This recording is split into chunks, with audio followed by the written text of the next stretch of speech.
Pausch had 10 tumors in his liver, 3 months to live, and one message for all of us. The brick walls aren't there to keep you out. They're there to show how badly you want in.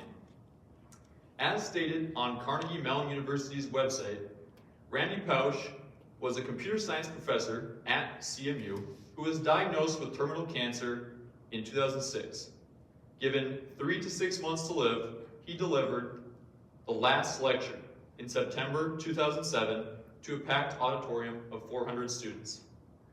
The lecture wasn't about dying. It was about living life with intention, chasing your dreams and goals, and seeing obstacles as chances to prove how much you want something, not as barriers. So what would you do if you knew your time was limited? Well, for Dr. Pausch, who only had 3 to 6 months to live, he spent his time doing things that he could control, like spending time with his kids and his family. His kids were 5, 2, and 1 years old. And he left a great legacy by giving the last lecture and also writing a book about it. And from that book, time is all you have, and you may find one day that you have less than you think. I can connect this same lesson in my own life. For example, in school, as high schoolers, and especially as seniors, we may find ourselves slipping into what is known as senioritis, which is the tendency to just go to school, go through the motions, not really care about much, and then go home, rather than treating school as an experience. In my daily habits, I choose to do things that I think are important and that I want to spend my time doing, instead of just scrolling on social media endlessly. And some of those things that are important to me are my passions, like tennis, music, running, and also the relationships that I have with my classmates and my friends are very important. Having meaningful conversations and doing meaningful experiences. Between you and your dreams, Dr. Pausch didn't just live with purpose in his final months, though. He spent his whole life chasing his dreams and goals. One of them was experiencing zero gravity, which he did accomplish by flying on a NASA Vomit Comet through a research program. Another one was playing in the NFL. And obviously he didn't accomplish this one directly, but he did become a football coach, which taught him many valuable life lessons.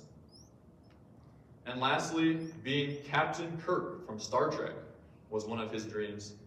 Again, he didn't accomplish this one directly, but he did get to meet William Shatner.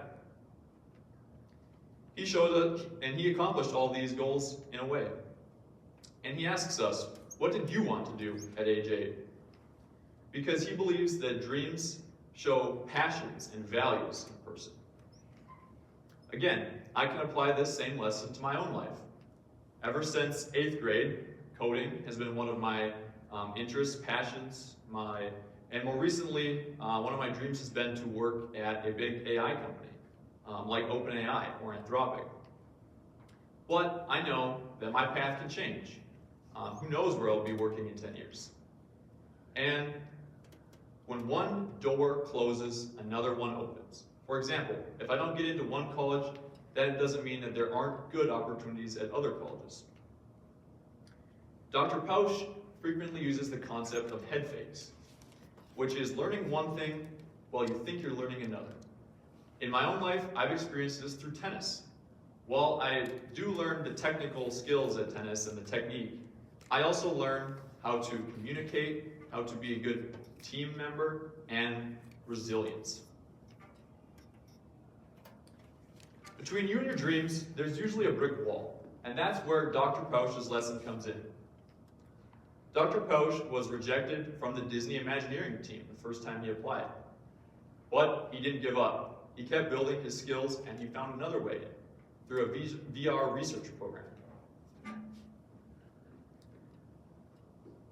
And he showed us that your dreams reveal commitment, or brick walls reveal commitment. Again, I can apply this in my own life. Social anxiety is something I've struggled with since I was a little kid. In elementary school, I was the shyest kid in my class. And throughout junior high, I've struggled with self-consciousness. whether it be at junior high dances, for example, thinking everybody's judging me. But this year, I've been climbing this brick wall. This year, I've been more open to connect with others, I've been more social, and I've become more authentic. So that prompts the question, why the brick walls? Well, they're there to show you how much you want something, so that you live intentionally and chase your dreams and goals.